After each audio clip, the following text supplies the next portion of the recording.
안녕하세요. 다산에듀 교수 이창설입니다. 자, 이번 시간에는 소방기계시설의 구조 및 원리 첫 번째 강의 시간이 되겠습니다. 자, 이번 시간에는 수계소화 설비 중에 하나인 옥내 소화전 설비에 대한 내용을 가지고 같이 공부해 보도록 하겠습니다. 자, 그럼 먼저 옥내 소화전 설비의 정의를 먼저 보시면, 자, 옥내에 설치하여 화재 발생 시 소화전함까지 배관이 연결되어 있고 소화전함 내에 방수구로부터 연결된 소방호스의 말단에 노즐 또는 관창이라고 하죠. 노즐을 연결하여 물을 방수하는 설비를 말합니다. 그래서 여러분이 지금 거주하고 계시는 아파트 같은 경우에 보시면 그 현관문 옆에 뭐가 있어요? 다 옥내 소화전함 설비들이 다 있을 거란 말이에요. 그래서 옥내 소화전 설비는 용어 그대로 옥 외에 설치하는 것이 아니라 옥 내에 설치하는 소방 설비라고 보시면 되겠습니다. 자, 그럼 여기서 이제 구성 요소들을 하나씩 보시면, 자, 수원입니다. 가장 중요한 거죠. 수원. 물이 있어야 불을 끌 수 있겠죠. 그래서 수원이 있고요. 가압 송수장치, 그 다음 배관, 그 다음 송수구, 그 다음 방수구, 옥내 소화전함, 제어반, 전원, 배선. 이렇게 크게 9가지로 구성 요소가 이루어져 있습니다. 이걸 참고 삼아 보시면 되는 거고요. 자, 그 다음 보시면 옥내 소화전 설비의 수원이 나옵니다. 자, 여기에서는 옥내 소화전 설비의 수원을 계산하는 문제가 출제가 되고 있습니다. 자, 크게 보시면 지금 3개로 분류가 되고 있어요. 그래서 이 건물의 층수가 29층 이하인 경우, 그리고 30층 이상 49층 이하인 경우, 그리고 세 번째로 50층 이상인 경우로 나눌 수가 있는데, 이제 시험에 출제되고 있는 부분은 실질적으로 여기입니다. 29층 이하, 이 정도만 출제가 되고 있기 때문에 요 나머지 그 공식들은 참고 삼아 보시면 되겠습니다. 그래서 29층 이하인 경우에 그 수원의 양 구하는 공식을 보시게 되면, 자, 수원의 양 Q는 n 곱하기 2.6 세제곱미터가 됩니다. 그래서 여기서 n이라고 하는 값은 뭐냐?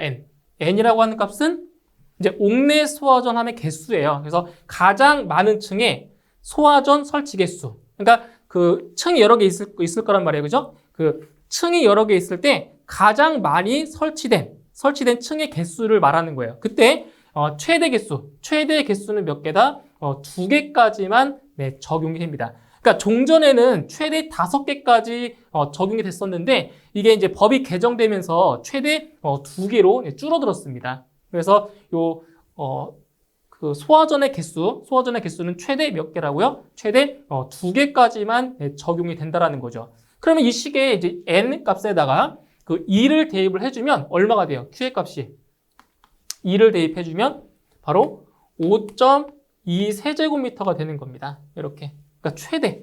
그죠? 최대가 5.2가 되는 거예요. 최대.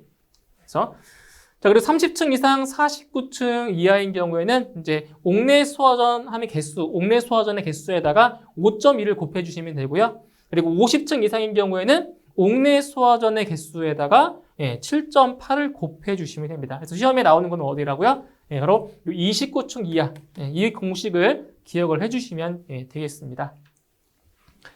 자, 그 다음 펌프의 이제 분당 토출량이 나옵니다. 펌프의 분당 토출량. 자, 이 내용 같은 경우에는 실기 시험에 많이 나오는 공식이에요. 실기 시험에. 여기 보시면 이제 분당 토출량, 펌프의 분당 토출량 Q의 값은 자, N 곱하기 130L/ml, 분당 130L라는 거예요. 이때 이 N 값도 마찬가지로 가장 많이 설치된 층의 소화전의 개수인데, 여기도 마찬가지로 최대 몇 개까지다? 최대 2개까지만 적용이 된다는 겁니다. 최대. 그래서 이게 n에다가 2를 대입해주면 펌프의 분당 토출량은 얼마냐? 자, 2를 대입하시면 돼요. 그러면은 260 L/min이 나오게 되는 거죠. 이렇게.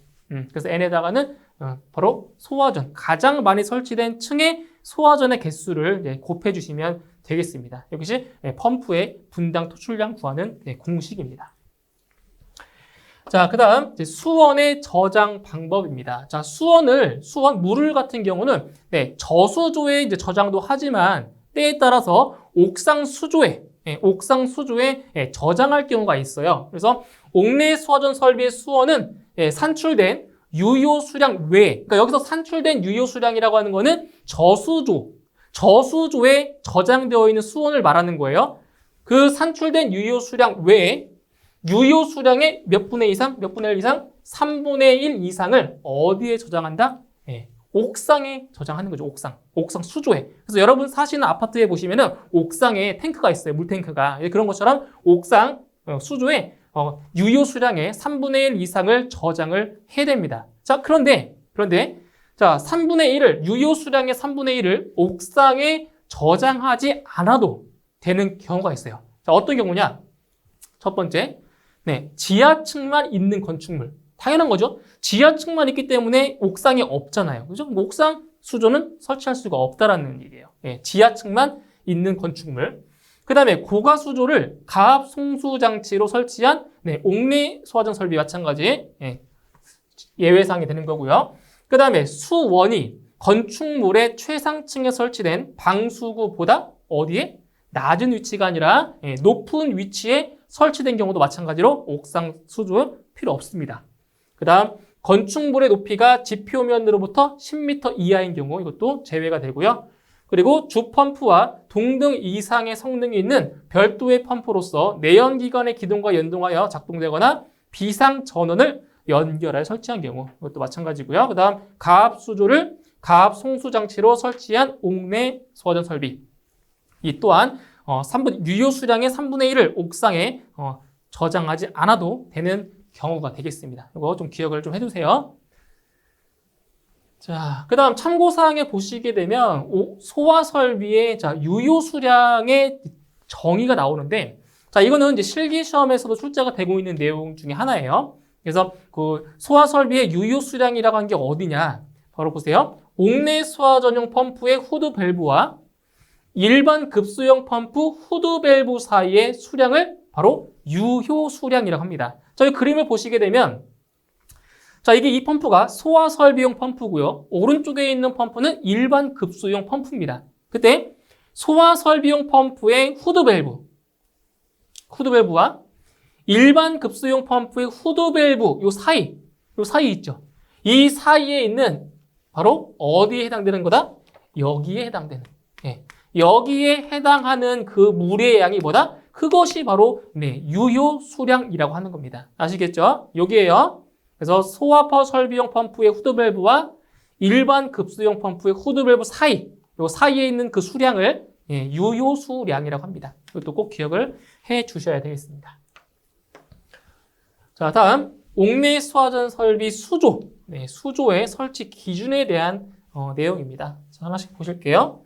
첫 번째, 점검에 편리한 곳에 설치를 해야 되고요. 그리고 동결 방지 조치를 하거나 동결의 우려가 없는 장소에 설치할 것. 그래서 이 옥내 소화전 설비의 그 소화 약재는 물이기 때문에 물이 어떻게 되겠어요? 겨울철에는 얼겠죠?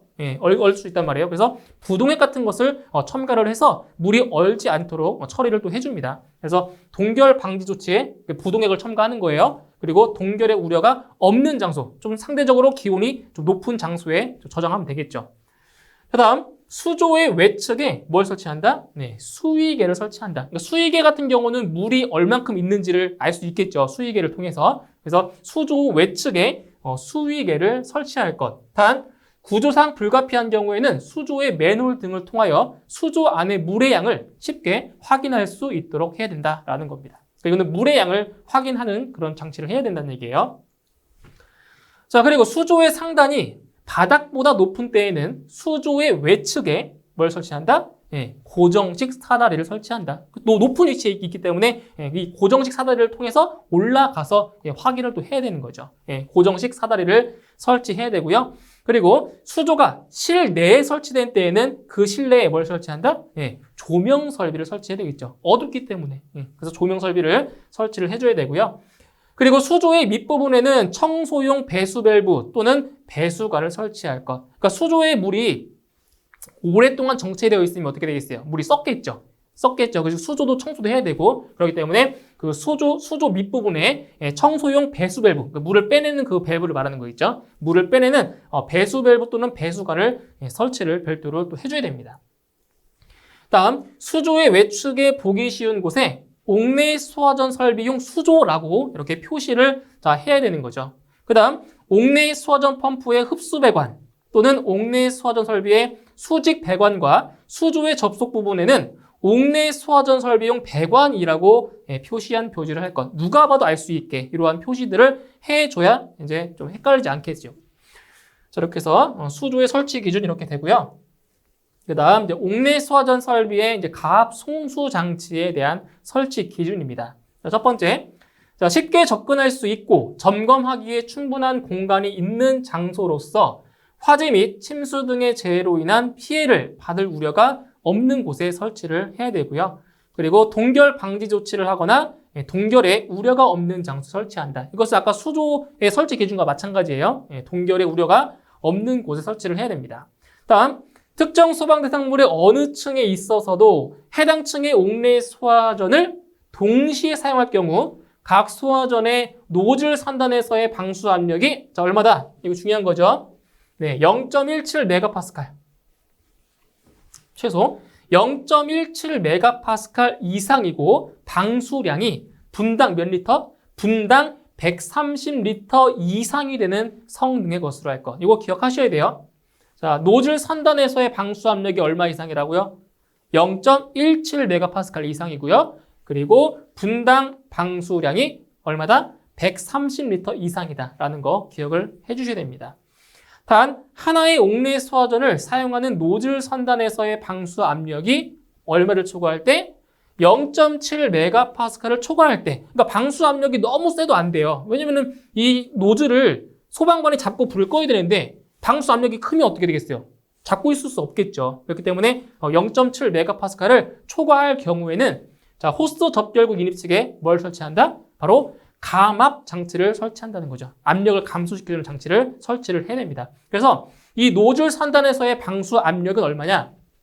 0.17메가파스칼 이상 0.7메가파스칼 이하가 돼야 돼요. 노즐 선단에서의 방수 압력이 이렇게 돼야 돼요.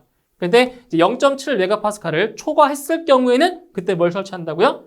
감압 장치를 설치를 한다라는 거죠. 그래서 최소 방수 압력은 얼마다? 0.17메가파스칼이 되는 겁니다. 자, 다음 펌프의 토출량은 옥내 소화전이 가장 많이 설치된 층의 설치 개수에 얼마를 곱하냐? 분당 130리터를 곱한 양 이상이 되도록 한다. 이건 아까 설명드렸죠. 펌프의 토출량 구하는 공식 설명할 때 말씀드렸습니다. 그래서 최대 개수는 몇 개라고요? 최대 2개까지만 적용이 되는 겁니다.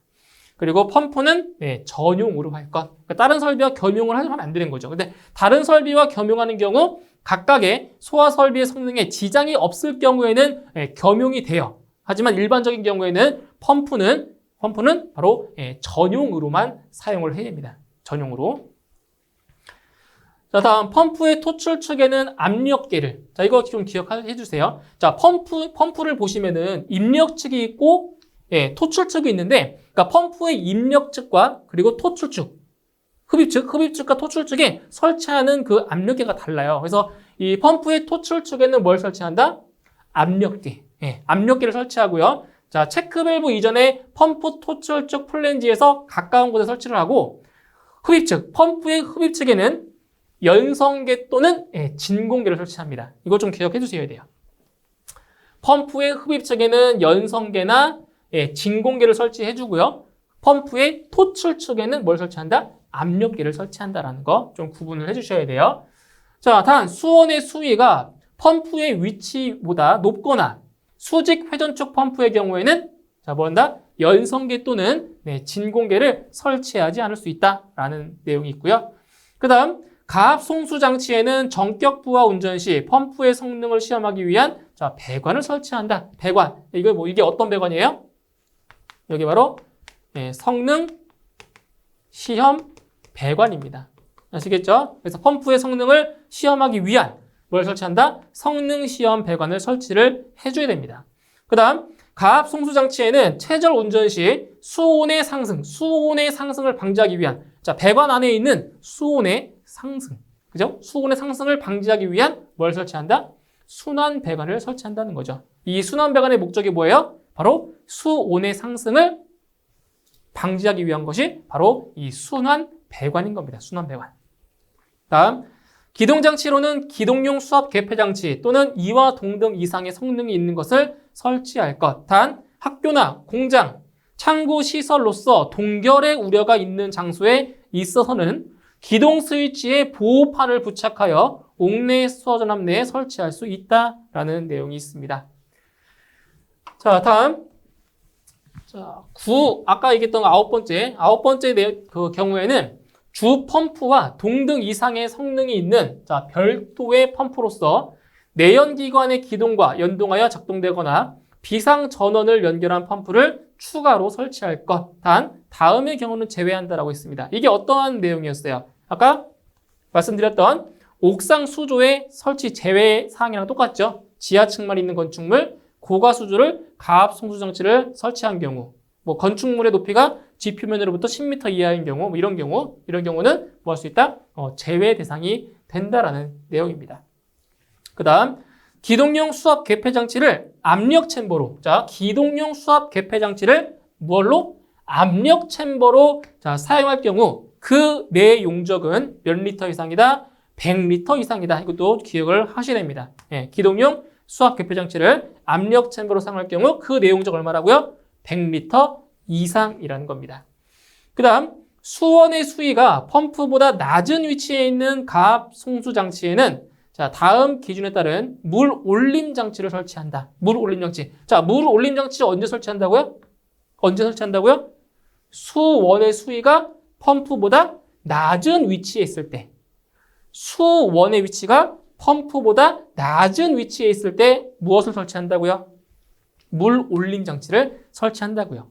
그때 이 물 올림 장치에는 전용의 탱크를 설치를 해야 되고요. 그리고 이 탱크의 유효 수량은 몇 리터 이상이다? 100리터 이상이다. 똑같죠? 그죠? 압력 챔버의 용량과 똑같아요. 100리터 이상으로 하되 구경 15mm 이상의 급수 배관에 따라 해당 탱크의 물이 계속 보급되도록 할 것. 이 수치들을 좀 기억을 좀 해주세요. 수치들. 자, 다음 기동용 수압 개폐 장치를 기동 장치로 사용할 경우에는 다음 기준에 따른 무엇을 설치한다? 바로 충압 펌프를 설치한다. 이 충압 펌프 같은 경우는 이제 주 펌프를 보조하기 위한 펌프라고 보시면 돼요. 보조하기 위해서 충압 펌프를 설치하는데 이 펌프의 토출 압력은 그러니까 이 충압 펌프를 말하는 거예요. 펌프의 토출 압력은 그 설비의 최고위, 그러니까 최고 높이 있는 가장 높이 있는 호스 접결구의 자연압보다 적어도 얼마? 0.2MPa이 더 크도록 하거나 가압 송수 장치의 전격 토출 압력과 같게 할 것. 이거 기억 좀 해주세요. 0.2MPa이 더 크도록 해야 되고요. 그리고 펌프의 전격 토출량은 정상적인 누설량보다 적어서는 안 되며 옥내 수화전 설비가 자동적으로 작동할 수 있도록 충분한 토출량을 유지할 것. 이러한 충압 펌프를 설치를 한다라는 겁니다. 자, 다음 내연기관을 사용하는 경우에는 다음 기준에 적합한 것으로 할 것. 내연기관을 사용하는 경우. 그래서 내연기관의 기동은 기동장치를 설치하거나 또는 소화전압의 위치에서 원격 조작이 가능하고 기동을 명시하는 적색 등을 설치를 한다라는 겁니다. 그리고 제어반에 따라 내연기관의 자동 기동 및 수동 기동이 가능하고, 그죠? 자동 기동 및 수동 기동이 가능하고 상시 충전되어 있는 축전지 설비를 갖춰야 된다는 거죠. 그리고 내연기관의 연료량은 펌프를 몇 분 이상? 펌프를 20분 이상 운전할 수 있는 용량일 것. 최소 작동시간은 20분 이상이 돼야 돼요. 최소가. 그리고 층수가 30층 이상, 49층 이하인 경우는 40분 이상. 그리고 50층 이상인 경우에는 60분 이상 운전할 수 있는 용량이 돼야 된다는 겁니다. 자, 다음 가압 송수 장치에는 옥내 수화전 펌프라고 표지를 해야 되고요. 이 경우 그 가압 송수 장치를 다른 설비와 겸용하는 때에는 그 겸용되는 설비의 이름을 표시한 표지를 함께 해야 된다라는 내용입니다. 그리고 가압 송수 장치가 기동이 된 경우에는 자동으로 정지되지 아니하도록 하여야 한다. 단 충압 펌프의 경우에는 그러하지 아니하다. 자, 이거 무엇이냐? 이 주펌프죠, 주펌프. 주펌프는 자동 정지가 안 돼요. 자동 정지가 안 되게 되어 있어요. 그러니까 수동으로만 정지가 된단 말이에요. 그런데 이 충압 펌프는 자동으로 정지가 됩니다. 자동 정지. 이 사항도 좀 알고 계세요. 이것도 실기에 다 연기가 되고 있기 때문에 이 사항도 좀 알고 계시면 좋습니다. 그래서 이 주펌프는 자동 정지가 안 된다라는 거 유념을 해주시면 되겠습니다. 자, 그 다음 가압 수조를 이용한 가압 송수 장치의 설치 기준입니다. 자, 이게 어떤 내용이냐면, 자, 한 가지만 보시면 돼요. 자, 가압 수조의 압력은 규정에 따른 방수량 및 방수압이 몇 분 이상? 20분 이상. 20분 이상 유지되도록 할 것. 그리고 가압 수조 및 가압원은 방화구역된 장소에 설치를 해야 되고요. 그리고 가압 수조를 이용한 가압 송수 장치는 소방청장이 정하여 고시한 가압 수조식 가압 송수 장치의 성능 인증 및 제품 검사의 기술 기준에 적합한 것으로 설치한다. 여기서는 20분 이상을 좀 기억을 해주시면 되겠습니다. 자, 다음 옥내 수화전 설비의 가압 송수 장치에서 이제 자, 무엇을 구하는 거냐면, 자, 필요한 낙차나 그리고 필요한 압력을 구하는 공식입니다. 이것도 이제 계산 문제로 나올 수가 있고요. 이제 필기보다는 실기에 좀 더 많이 나오는 그런 내용입니다. 그래서 고관 수조 방식을 사용하는 경우에 필요한 낙차는 H1 플러스 H2 플러스 17입니다. 그래서 H1이라고 하는 거는 소방용 호스 마찰 손실 수두를 말하는 거고요. 그리고 H2라고 하는 값은 배관의 마찰 손실 수두를 말하는 거죠. 그리고 여기서 17이라고 하는 것이 무엇이냐? 17. 이 17m를 미터죠? 수두니까 17m는 대략적으로 0.17메가파스칼 같아요. 대략적으로. 정확하진 않지만 대략적으로 0.17메가파스칼. 자, 여기서 0.17메가파스칼이 뭐예요? 바로 노즐 선단에서의 방수 압력이었죠? 0.17메가파스칼 이상이라고 했잖아요. 이 0.17메가파스칼을 이것을 수두로 환산한 것이 바로 17m라는 거죠. 그래서 여기 17만큼을 더해주는 겁니다. 더해주는 거예요. 자, 그 다음. 자, 고가수조에 설치해야 될 것들이 있어요. 이거 암기하셔야 됩니다. 고가수조에 설치할 것들. 바로 수위계, 배수관, 급수관, 오버플로우관, 매놀. 이것을 설치한다는 거. 그러니까 고가수조와 압력수조에 설치해야 되는 것들을 잘 구분하셔야 돼요. 아시겠나요? 고가수조에 설치할 것과 압력수조에 설치할 것 잘 구분하셔야 돼요. 그래서 고가수조에는 수위계, 배수관, 급수관, 오버플로우관, 매놀을 설치한다는 거. 이거 기억해 주시면 되고요. 그 다음 압력수조 방식인 경우에는 공식이 좀 달라요. 그래서 필요한 압력 P는 P1 플러스 P2 플러스 P3 플러스 0.17. 0.17이 아까 말했던 이겁니다. 0.17메가파스칼. 그래서 P1은 소방용 호스 마찰 손실 수도 압. 그러니까 여기서는 아까 마찰 손실 수도잖아요, 수도. 이 수도를 압력으로 바꾼 거예요. 환산한 거죠, 환산. 그리고 P2는 배관의 마찰 손실 수도 압. 그러니까 배관의 마찰 손실 수도를 압력으로 환산한 거고요. 그리고 P3, 낙차의 환산 수도 압을 합쳐서 바로 압력 수조 방식에서 필요한 압력을 구하는 공식이 되겠습니다. 그죠? 그래서 압력 수조에는 이제 뭘 설치하냐? 수위계, 급수관, 급기관, 매놀, 압력계, 안전장치, 그리고 자동식 공기 압축기. 그래서 고가수조에 설치하는 것과 압력수조에 설치하는 것 잘 구분하셔야 됩니다. 시험에 나와요. 아시겠죠? 자, 그 다음 펌프 방식입니다. 펌프 방식에서 이제 전양정.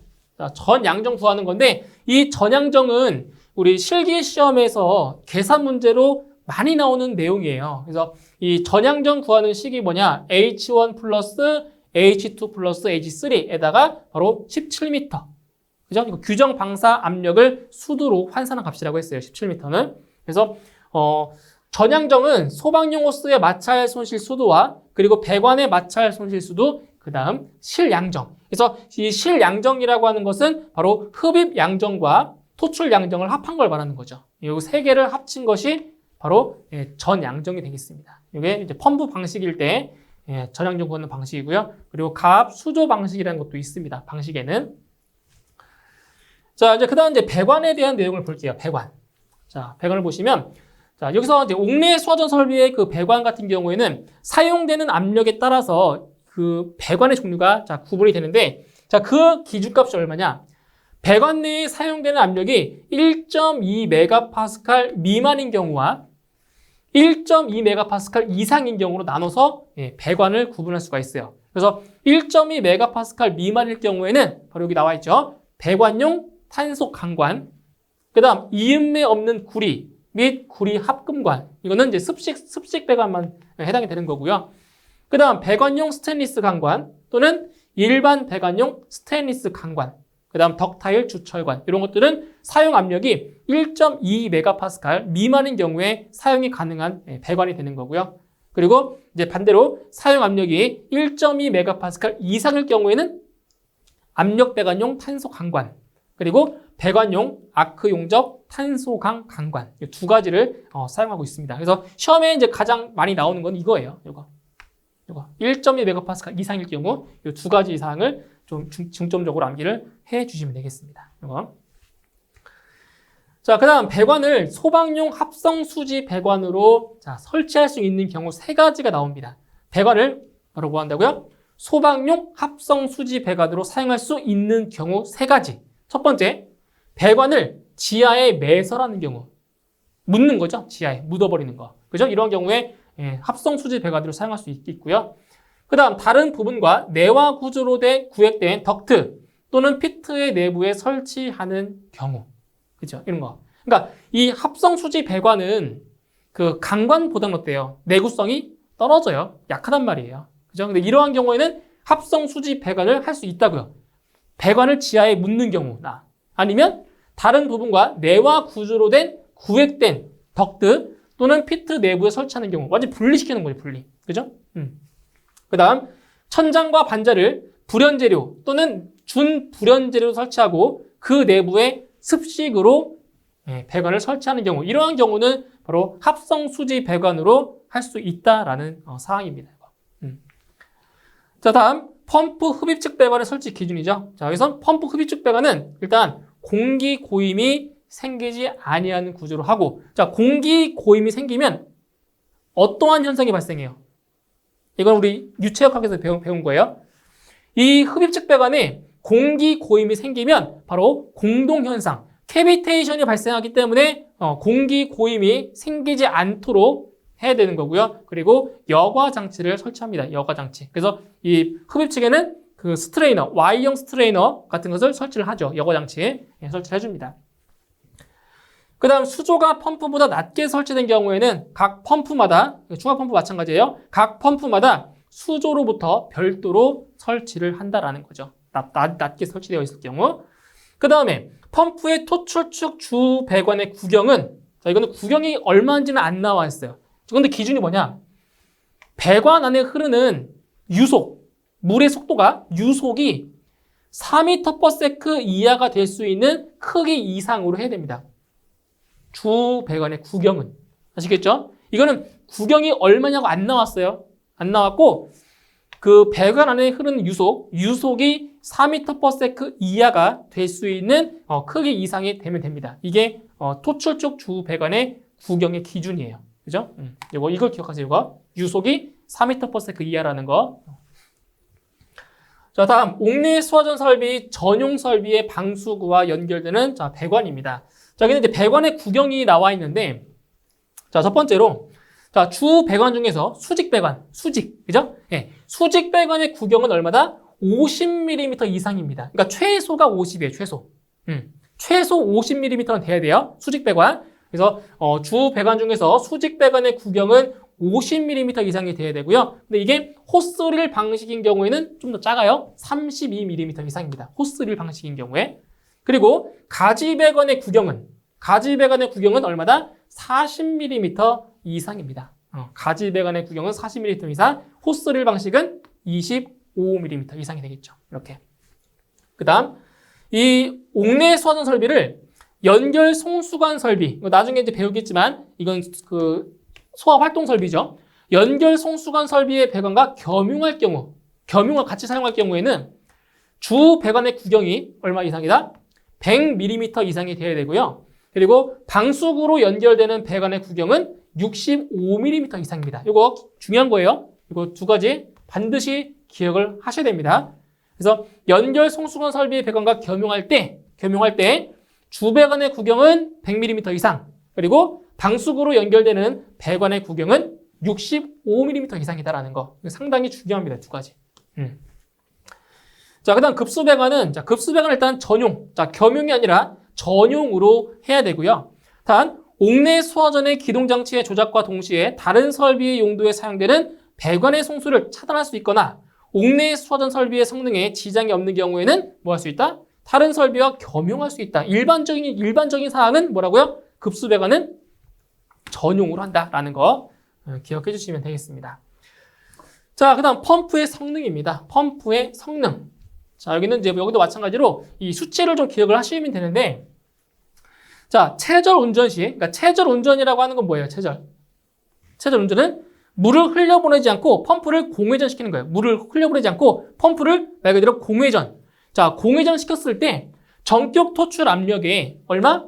140%를 초과하지 아니하고, 그러니까 140% 이하라는 얘기예요. 초과하지 않는 거니까 140%를 초과하지 않고 전격 토출량의 몇 퍼센트? 150%. 전격 토출량의 150%는 얼마라는 얘기예요? 전격 토출량의 1.5배라는 거죠. 맞나요? 150%니까 전격 토출량의 1.5배로 자, 운전했을 때 전격 토출 압력의 얼마? 65% 이상이 되어야 한다는 겁니다. 자, 여기 아래 보세요. 펌프의 성능 곡선인데, 자, 여기 가로축에 있는 것이 펌프의 토출량이에요. 토출량이고요. 요 세로축에 있는 것이 토출 압력입니다. 압력. 그래서 여기 보시면 전격 토출량의 100%, 토출 압력의 100% 맞다는 점. 이게 뭐예요? 여기가 바로 설계점. 100%. 설계점이 되는 거고요. 그럼 여기서 아까 얘기했죠? 전격 토출량의 몇 프로? 150%로 운전했을 때 전격 토출 압력이 얼마? 65% 이상이 된다고요. 그래서 전격 토출량의 150%, 여기죠? 150%일 때 그때 전격 토출 압력은 65% 이상이다라고 해서 이 점이 뭐예요? 바로 운전점이 되는 거죠. 운전점. 그리고 여기 있죠? 자, 전격 토출량이 제로죠, 제로. 자, 아까 체절 운전이라고 하는 거는 물을 흘려보내지 않고 펌프를 공회전시키는 거라고 했죠. 그러면 당연히 토출량은 제로죠, 제로. 없는 거죠, 토출량이. 제로일 때 그때의 전격 토출 압력이 얼마라고요? 140%를 초과하지 않을 때 그때 이 점을 뭐라고 한다고요? 체절점인 거죠. 체절 운전. 네, 이거예요. 그래서 이거 펌프의 성능 곡선도 잘 보셔야 됩니다. 이거 실기에 나와요. 그대로 실기에도 나오고 필기에서는 이 내용이 나오겠죠. 이 그림은 안 나옵니다. 필기에서는. 그래서 이 내용 잘 기억을 해 주시고요. 자, 그 다음 펌프 성능 시험 배관의 적합 기준입니다. 그래서 이 성능 시험 배관을 어디에 설치한다고 했어요? 성능 시험 배관은 바로 펌프의 토출축에다가 설치한다라고 했죠. 자, 여기 보세요. 여기 이게 지금 주펌프입니다. 주펌프고요. 이쪽이 흡입축. 맞나요? 흡입축. 여기 아래 이제 수조가 있는 거고요. 이쪽이 뭐예요? 여기가 바로 토출축. 그러니까 물을 흡입해서 이쪽으로 내보내는 거예요. 토출축, 흡입축, 토출축. 그래서 이 성능 시험 배관 같은 경우에는 어디에 설치하냐? 이거죠. 펌프의 토출축에 설치하는데 바로 요 체크밸브 이전에 이렇게 설치합니다. 여기에 나와 있는 요게 바로 이게 성능 시험 배관이에요. 이게 성능 시험 배관. 요거라고 이거. 성능 시험 배관. 여기 보세요. 자, 성능 시험 배관은 펌프의 토출축에 설치된 개폐밸브 이전에서 분기하여 설치하고 유량 측정 장치를 기준으로, 자, 유량 측정 장치 여기 있죠. 예, 요거 유량계예요. 자, 유량 측정 장치를 기준으로 전단 직관부에는 뭘 설치한다? 전단 직관부에는 개폐 밸브를 설치하고요. 전단.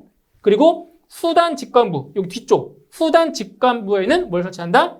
유량 조절 밸브를 설치한다는 겁니다. 이 위치도 좀 기억하세요. 자, 전단 직관부에는 개폐 밸브, 후단 직관부에는 뭘 설치한다? 유량 조절 밸브를 설치한다. 어딜 기준으로? 유량 측정 장치를 기준으로 했을 때 설치하는 게 다릅니다. 밸브가. 이것도 좀 기억을 해주시고요. 그 다음 유량 측정 장치는 성능 시험 배관의 직관부에 설치해야 돼. 그죠? 여기에 유량 측정 장치 설치했어요. 유량계. 그리고 펌프의 전격 토출량의 몇 프로 이상이다? 175% 이상 측정할 수 있는 성능이 있을 것. 그러니까 전격 토출량이 몇 배라고요? 1.75배 이상, 1.75배 이상까지 측정할 수 있는 성능이 돼야 된다고요. 이거 기억하세요. 175% 이상이라는 거. 그죠? 이게 펌프 성능 시험 배관의 설치 기준입니다. 자, 다음. 자, 순환 배관입니다. 자, 좀 전에 말씀드렸어요. 순환 배관의 목적이 뭐예요? 역할. 순환 배관의 역할은 바로 수온의 상승을 방지하는 거라고 했죠. 순환 배관. 그래서 이 가압 송수 장치의 최절 운전 시, 그러니까 최절 운전이 뭐라고 했어요?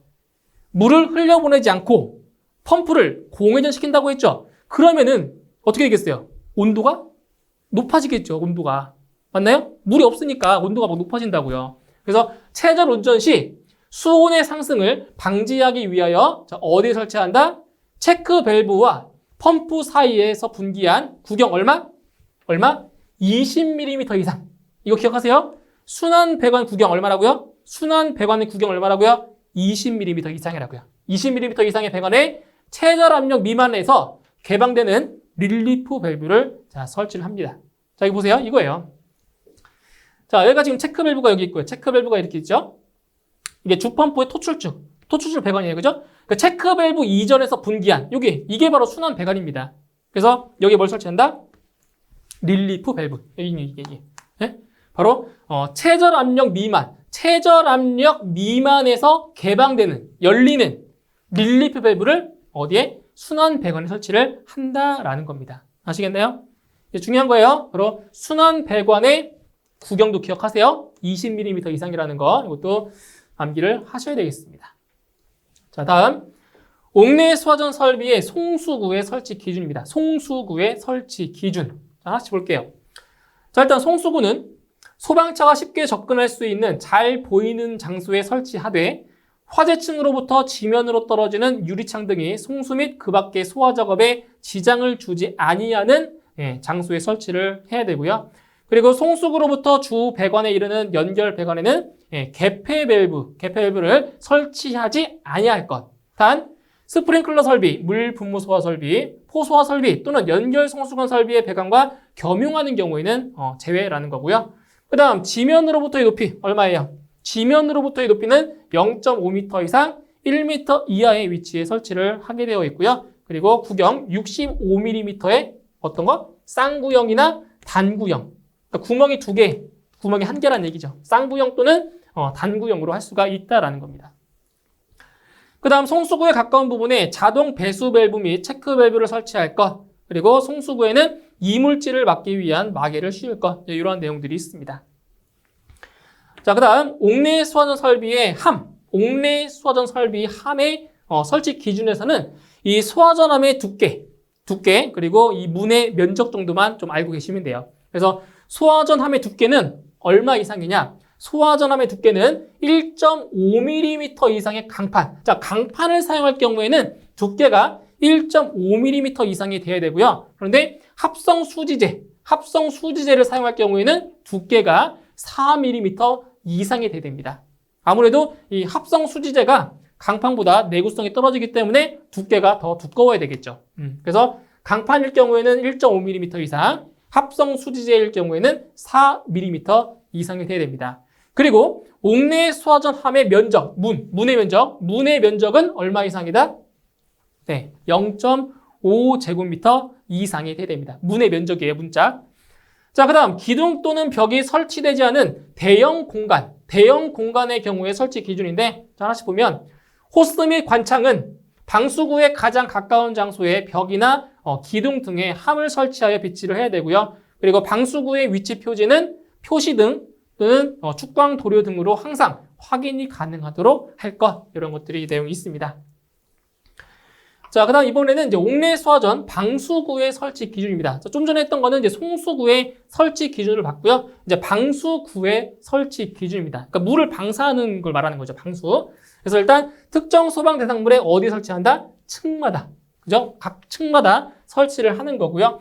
그리고 해당 특정 소방 대상물의 각 부분으로부터 하나의 옥내 수화전 방수구까지의 수평거리가 얼마다? 기억하세요. 25m 이하가 되도록 합니다. 뭐라고요? 수평거리. 자, 수평거리가 25m 이하가 되도록 하고요. 단, 복층형 구조의 공동주택의 경우 세대의 출입구가 설치된 층에만 설치할 수가 있다는 겁니다. 그리고 이 방수구의 설치 높이는 바로 1.5m 이하가 되도록 설치를 해야 되고요. 그리고 호스는 구경 40mm 이상. 근데 호스렐 같은 경우는 25mm 이상이에요. 25. 그래서 호스는 구경 40mm 이상인 것으로서 특정 소방 대상물의 각 부분에 물이 유유하게 뿌려질 수 있는 길이로 설치할 것. 그리고 호스렐 옥내 수화전 설비의 경우 그 노즐에는 노즐을 쉽게 개폐할 수 있는 그러한 장치를 부착할 것. 이러한 내용들이 있습니다. 자, 다음 표시 등의 설치 기준입니다. 자, 옥내 수화전함 같은 경우는 그 함 상부에 적색으로 표시 등이 설치가 되어 있어요. 그래서 옥내 수화전 설비의 위치를 표시하는 표시 등은 함의 어디에 설치한다? 함의 상부, 윗부분에 설치를 해야 되는 거고요. 그리고 가압 송수장치의 기동을 표시하는 표시 등은 옥내 수화전함의 상부 또는 그 직근에 설치하되 무슨 색깔로 한다? 바로 적색, 빨간색 등으로 설치를 한다라는 겁니다. 단, 자체 소방대를 구성하여 운영하는 경우 가압 송수장치의 기동 표시 등을 설치하지 않을 수 있다라는 겁니다. 자, 그 다음 이제 비상 전원을 설치해야 하는 대상들이 있어요. 자, 어떤 내용이냐? 일단 층수가 7층 이상으로서 연면적, 그러니까 연면적이라고 하는 거는 바닥 면적의 총 합을 말하는 거예요. 모든 층에 연면적이 2000제곱미터 이상인 것. 뭘 설치한다고요? 비상 전원을 설치해야 된다고요. 그리고 1번, 여기 1번에 해당하지 아니하는 특정 소방 대상물로서 지하층의 바닥 면적 합계가 얼마인 경우? 3000제곱미터 이상인 경우. 이러한 경우도 비상 전원을 설치를 해야 된다는 겁니다. 두 가지도 기억을 해 주셔야 돼요. 자, 마지막으로 방수구의 설치 제외 장소가 나옵니다. 방수구를 설치하지 않아도 되는 장소. 첫 번째, 냉장 창고 중 온도가 영하인 냉장실 또는 냉동 창고의 냉동실. 어때요? 온도가 낮죠? 얼 수 있겠죠? 이런 경우는 방수구 설치 안 한다고요. 온도가 낮기 때문에. 그 다음, 고온의 노가 설치된 장소 또는 물과 격렬하게 반응하는 물품의 저장 또는 취급 장소. 그러니까 이게 아무래도 방수구에서는 뭐가 나와요? 물이 나오겠죠? 물이 나오기 때문에 물과 격렬하게 반응하는 그 물품이 있는 곳에도 마찬가지로 방수구를 설치할 수가 없는 거죠. 위험하잖아요. 그죠? 위험해요. 그 다음 발전소, 변전소 등으로서 전기시설에 설치된 장소. 전기시설은 물이 아주 쥐약이죠. 쥐약. 맞나요? 그래서 물은 전도성이 있기 때문에 이 전기시설에서 화재가 발생했을 때 물을 뿌릴 수가 없어요. 그렇기 때문에 방수구도 설치할 수가 없고요. 그 다음 식물원이나 수족관, 목욕실, 수영장. 근데 관람석 부분은 설치해야 돼요. 관람석 부분은. 수영장은 설치 안 해도 되고요. 그리고 그 밖에 이와 비슷한 장소. 그러니까 이러한 곳에는 뭐가 있어요? 전부 다. 뭐가 있어요? 물이 있죠? 물이 있는 곳이기 때문에 굳이 방수구 설치할 필요가 없다는 거죠. 그 다음 야외 음악당, 야외 극장 또는 그 밖에 이와 비슷한 장소. 이러한 곳에는 방수구의 설치를 제외할 수가 있다라는 겁니다. 아시겠죠? 좀 암기할 내용들이 좀 많습니다. 좀 암기해 주시고요. 자, 이번 시간 여기까지 해서 이제 옥내 수화전 설비에 대한 내용을 설명드렸고요. 다음 시간에 이제 옥내 수화전 설비에 해당하는 문제를 같이 풀어보도록 하겠습니다. 수고하셨습니다.